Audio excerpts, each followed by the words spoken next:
Bismillahirrahmanirrahim. Today our topic is interference and diffraction, and that is the lecture number 33. First of all, we discuss what is interference and what is diffraction. Two waves add up together with the net result being simple sum of the two waves. दो waves हम ए add कर देते हैं, एक wave ये होगी एक wave ये होगी. फॉर एग्जांपल मैं दूसरे पेज से आपको ले रही हूँ कि फ़र्ज़ करें कि हमारे पास दो ही वेव्स हैं जिनको हम एक दूसरे के साथ टुगेदर ज्वाइन कर देते हैं. ठीक है, तो दोनों का ज़ाहिर सी बात है जब दो चीज़ें ऐड करती है तो उनका क्या बन जाता है, sum. Net result being simple sum of the two waves. अब उनका रिजल्ट जो होगा वो sum of the two results के होगा. ठीक है, कंसीडर टू वेव्स. फर्स्ट करें कि हमारे पास दो वेव्स हैं, हम इसको अब एक्सप्लेन कर रहे हैं. ठीक है, consider two waves both of same frequency, दोनों की सेम फ्रीक्वेंसी है. If they start together then net amplitude is increases. अगर वो एक साथ मूवमेंट स्टार्ट करती हैं तो उनका नेट जो है ना, मतलब दोनों को ज्वाइन करने से जो उनका नेट जो आएगा वो क्या होगा, एम्पलीट्यूड वो क्या होगा, इंक्रीज कर देगा. This is called the constructive interference. तो ये क्या कहलाएगी, हमारी कंस्ट्रक्टिव इंटरफेरेंस कहलाएगी. दोबारा रिपीट कर देती हूँ. Consider two waves. फर्स्ट करें कि हम दो वेव्स लेते हैं और दोनों की फ्रीक्वेंसी जो है वो सेम रखते हैं. ठीक है, तो अगर वो दोनों जो है वो स्टार्ट कर देती हैं टुगेदर इकट्ठे तो उनका नेट एम्पलीट्यूड भी इंक्रीज हो जाएगा. Then that is called the constructive interference. But if they start at different times, अगर वो सेम टाइम में स्टार्ट थी तो उन कंस्ट्रक्टिव कहते हैं. अगर वो डिफरेंट टाइम्स में स्टार्ट होती हैं then net amplitude is decrease. तो नेट एम्पलीट्यूड इंक्रीज होने के बजाय डिक्रीज हो जाएगा. This is called the destructive interference. उम्मीद करती हूँ कि आप इन दोनों की समझ आ गई होगी. अगर नेट एम्पलीट्यूड इंक्रीज कर रहा है तो कंस्ट्रक्टिव होगा, नेट एम्पलीट्यूड डिक्रीज कर रहा है तो डिस्ट्रक्टिव होगा. अब इंक्रीज से आप उसको कंस्ट्रक्टिव करेंगे, डिक्रीज डी से डिस्ट्रक्टिव इंटरफेरेंस कह लेंगे. यहाँ से आपने इसको याद कर लेना. अब यहाँ पे देखें, ये देखें, ये ऐसे से मूव कर रही है, ये देखें. ठीक है, इनके एम्पलीट्यूड सेम रखा है हमने, तो ये कंस्ट्रक्टिव इंटरफेरेंस ये देखें. ठीक है, एक ही सेम रखती है तो नेट एम्पलीट्यूड. अब डिस्ट्रक्टिव अगर आप देखोगे तो ये देखो, यहाँ पे इसको रखा और इसको थोड़ा सा डिफरेंट कर लिया, ये आपने यहाँ से इंक्रीज हो रहा है तो यहाँ पे डाउन हो रहा है. अगर ये डिक्रीज हो तो अब यहाँ देखें, यहाँ बिल्कुल सिंपल कुछ भी नहीं हो रहा, तो ये क्या है, डिस्ट्रक्टिव है. ठीक है, in above example both waves have same frequency. दोनों वेव्स की है same frequency and amplitude, so resulting amplitude double. इसलिए उनका रिजल्टिंग एम्पलीट्यूड क्या हो जाएगा, डबल हो जाएगा, दुगना हो जाएगा. ठीक है, यहाँ तक पॉइंट जो है आपका क्लियर हो गया है. उसके बाद हम आते हैं सेकंड पॉइंट पे, that is the source interference. Interference की वजह क्या बनती है, इंटरफेरेंस को लेके आना, कौन लेके आता है इंटरफेरेंस को basically. If one want to observe the interference, अगर कोई इंसान चाहता है कि वो if one want to find the interference, अगर एक बंदा चाहता है कि वो इंटरफेरेंस को मालूम करे then observe interference of light, then it is necessary, तो उसके लिए ज़रूरी है to have a coherent source of light. ये बहुत मशहूर सोर्स होता है, कोहेरेंट सोर्स बहुत मशहूर, बहुत इम्पॉर्टेंट सोर्स होता है. वो कहता है कि अगर कोई इंसान चाहता है कि वो फाइंड आउट करे इंटरफेरेंस ऑफ लाइट तो वो कौन सा सोर्स यूज़ करे, कोहेरेंट सोर्स. ठीक है, कोहेरेंट मीन्स, अब यहाँ पे बता रहा है कि what is the coherent mean. Coherent का मतलब क्या है, what is the coherent. Coherent होता क्या है, coherent means that both waves, इसका मतलब है कि दोनों waves should have a fixed phase. दोनों वेव्स, एक वेव ये है एक वेव ये है, लेकिन इन दोनों का क्या हो, फिक्स्ड फेज हो. क्या हो, फिक्स्ड फेज हो. ठीक है, रिलेटिव टू ईच अदर, एक दूसरे के साथ. इवन टू सेपरेट सोर्स, हत्ता कि हमारे पास दो अलग अलग सोर्सेज है. ऑब्जर्विंग इंटरफेरेंस को ऑब्जर्व करने हैं यूजली रिक्वायर, आमतौर पे उनको ज़रूरत होती है. टेकिंग टू वेव्स, उनको दो वेव्स की ज़रूरत होती है. फ्रॉम सिंगल सोर्स, एक सोर्स के ज़रिए, with each going along that different path, तो दोनों का क्या हो जाएगा, पाथ जो है वो क्या हो जाएगा, डिफरेंट हो जाएगा. ठीक हो गया, दोनों का पाथ क्या हो जाएगा, डिफरेंट हो जाएगा. अच्छा, उसके बाद कहता है this create uniform and coherent illumination of the second screen. ये दोनों चीज़ें क्या प्रोड्यूस करेंगे, सेकंड स्क्रीन पे को इल्यूमिनेशन प्रोड्यूस करेंगे, किसकी, कोहेरेंट की. ठीक है, द वेव्स फ्रॉम स्लिट्स, जो वेव स्लिट्स से आएंगी S1 होगी और S2 होगी। मीट थर्ड स्क्रीन, वो तीसरी स्क्रीन पे। अगर हमारे पास एक S1 है, ये S2 है और थर्ड यहाँ पे लगाई गई है, तो ये दोनों कहाँ पे मीट करेंगी? ये थर्ड स्क्रीन पे, ठीक है।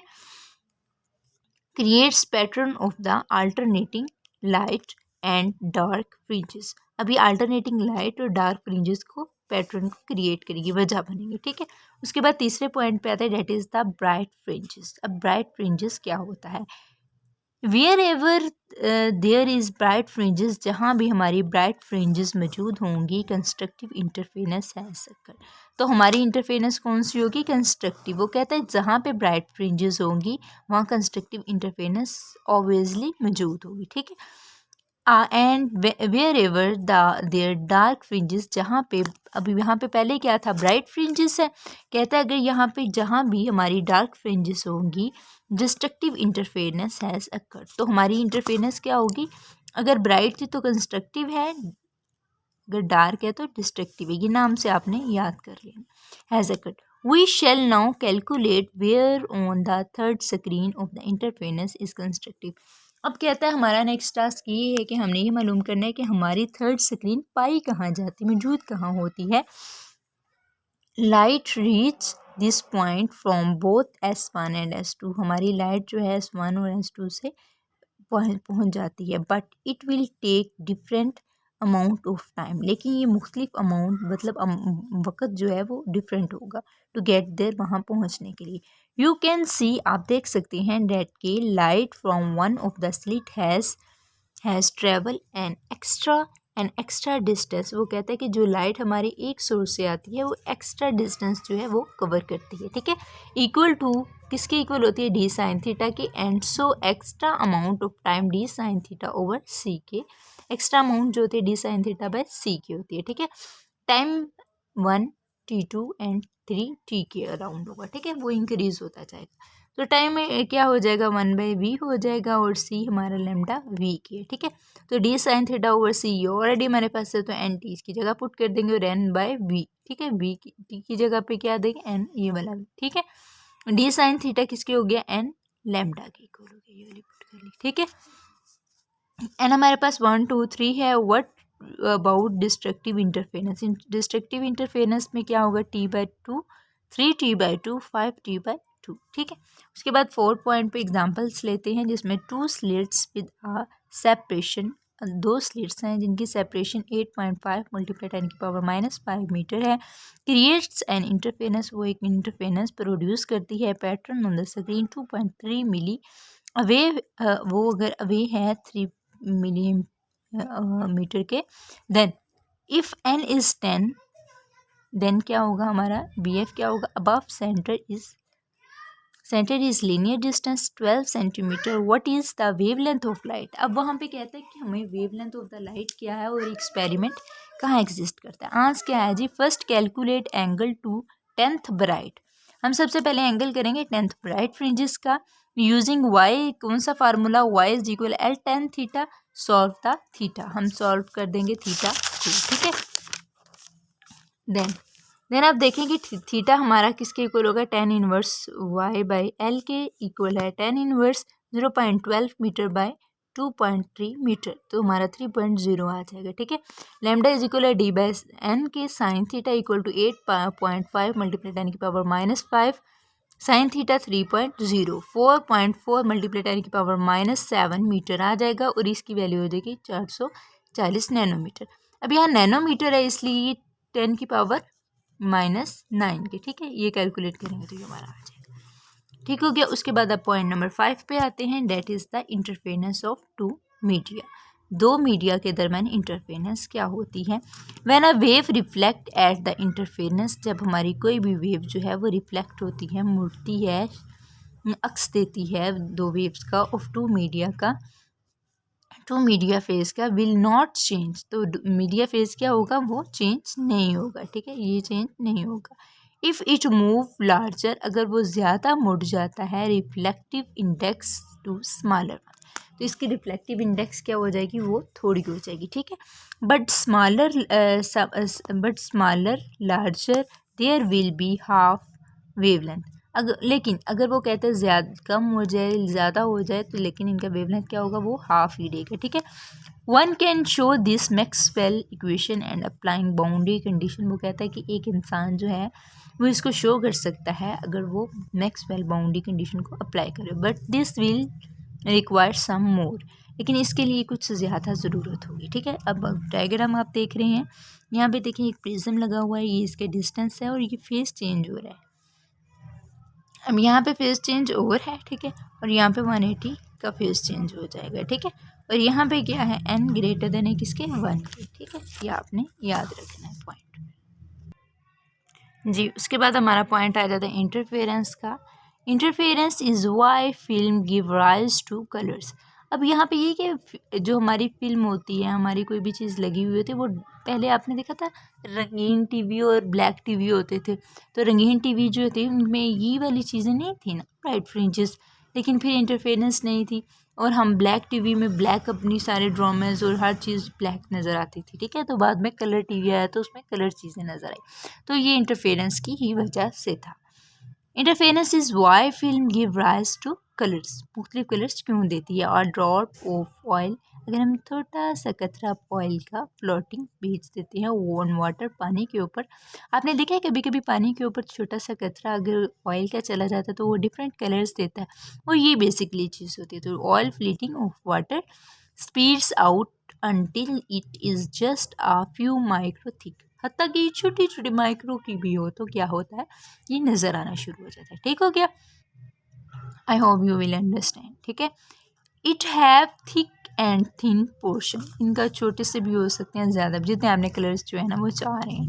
This portion of any non uniform thin film, अगर कहता है कि ये पोर्शन हमारा कोई भी पोर्शन जो है वो नॉन यूनिफॉर्म है, ठीक है, नॉन यूनिफॉर्म है, देन फिल्म अपीयर ब्लू, तो फिल्म कौन सी नज़र आएगी, blue, because long wavelength red light experience destructive interference. अब जो लॉन्गर वेवलेंथ ज़्यादा वेवलेंथ होती है वो क्या, रेड वेवलेंथ को शो करती है, ठीक है, रेड कलर को की वजह से होती है। उसके बाद पॉइंट नंबर 7 पे आ जाते हैं जो कि डायफ्रैक्शन है, ठीक है। The bending of a light का मुड़ जाना अराउंड ऑब्जेक्ट की गिट is known as the diffraction. तो ये डायफ्रैक्शन कहलाता है, किसी भी लाइट का मुड़ जाना, यानी ये लाइट जा रही है मुड़ के इधर चली जाएगी, वो डायफ्रैक्शन कहलातेगा, ठीक है। डायफ्रैक्शन अकर्स, डायफ्रैक्शन पैदा होती है when light passes very small aperture और नियर शार्प एजेस, बहुत ज़्यादा तेज़ लाइट के पास से जब गुजरती है, या फिर छोटे से आर्पेचर जो बना हुआ होता है उसके पास से गुजरती है, तो डायफ्रैक्शन प्रोड्यूस होती है। अगर यहाँ पे आप देखें तो ये गुजर रही है, ठीक है, यहाँ पे एक स्क्रीन लगी हुई है, अब यहाँ से गुजर के क्या करती है, मुड़ जाती है, ये इसका पॉइंट है बेसिकली। तो ये क्या है, इसकी वजह से मुड़ी है, ठीक है। उसके बाद आए पॉइंट नंबर 8 पे। Let us work out constructive necessity for diffraction of light from single slit with reference to the frequency। अब यहाँ पे आप देखें कि यहाँ पर ओमेगा/2 है, यहाँ भी ओमेगा/2, दो फ्रिंजेस लगे हुए हैं, इनके दरमियान से क्या करें, पास कर रही है स्लिट, ठीक है। अब आप यहाँ पे देखेंगे कि ये जैसे इसे मुड़ती है, यहाँ पे ऐसे ये मुड़ते हुए क्या करती है, यहाँ से अपनी डायरेक्शन को चेंज करती है, यहाँ से भी अपनी डायरेक्शन को, यहाँ पे भी। अब यहाँ पे नीचे आते हुए ये के एंगल बना देती है यहाँ पे, ठीक है, यहाँ पे भी ये, यहाँ पे भी ये, यहाँ पे मूव करिए ओमेगा/2 जो अब यहाँ पे क्या करेंगे, इसके अक्स भी प्रोड्यूस कर रहा है और इसकी चेंजिंग भी कर रहा है, तो यहाँ पे क्या हो जाएगा, वो सेपरेट अप हो जाएगा, ठीक है। तो ये आपको इस उम्मीद है कि ये समझ आ गई। ओमेगा साइन थीटा किसके लगे, एम फ्रिंजेस के ये वेवलेंथ को शो करता है, लैम्डा एम बराबर होगा +-1 +-2 +-3, ये फ्रिंजेस को शो कर रहा है जो डिफरेंट कलर्स की होती है, ठीक है। फाइंड एंगल, अब 9 में पॉइंट में कहते हैं एंगल को फाइंड करना है, वो किस तरह करना है जी, लाइट वेवलेंथ 511, ठीक है, या 511 nanometre from different pattern after passing through a single slit, जब एक स्लिट के अंदर से गुजरती है तो डिफरेंट क्या होती है, इनकी स्लिट्स होती हैं। 2.2 मल्टीप्लाई 10⁻⁻6 मीटर हो जाती है। सोल्यूशन में है m हमारा 1 है तो theta sine inverse m lambda over w, sine inverse 1 की मल्टीप्लाई कर ले, 1 फ्रिंजेस वो वाली 1, 511 मल्टीप्लाई 10⁻⁻⁹ 9 नैनोमीटर है ना, 9 ठीक है मीटर, और 2.20 मल्टीप्लाई 10⁸ ये पुटिंग कर दी, ठीक है। उसके बाद m अगर ट्रू है तो बिल्कुल इसी तरह ये भी सेम केस कर देना, ठीक है। उसके बाद पॉइंट नंबर 10 पे आते हैं, diffraction puts fundamental limit on capacity. जी, तो वो कहते हैं कि फंडामेंटल जी एक ख़ास उसका नाम जो है, ख़ास उसका क्या करता है, कैपेसिटी को प्रोड्यूस करता है। इफ़ टेलीस्कोप एंड माइक्रोस्कोप, अगर हम ये टेलीस्कोप जो यूज़ करते हैं दूर की चीज़ों को, तो उसको माइक्रोस्कोप छोटी चीज़ों को, to separate the object being observed because light from side of the circle. कहते हैं क्योंकि लाइट जो है वो सर्कल के पास से गुजरी है, तो इसे डिफरेंट तरीक़ों से हम मेजर कर सकते हैं।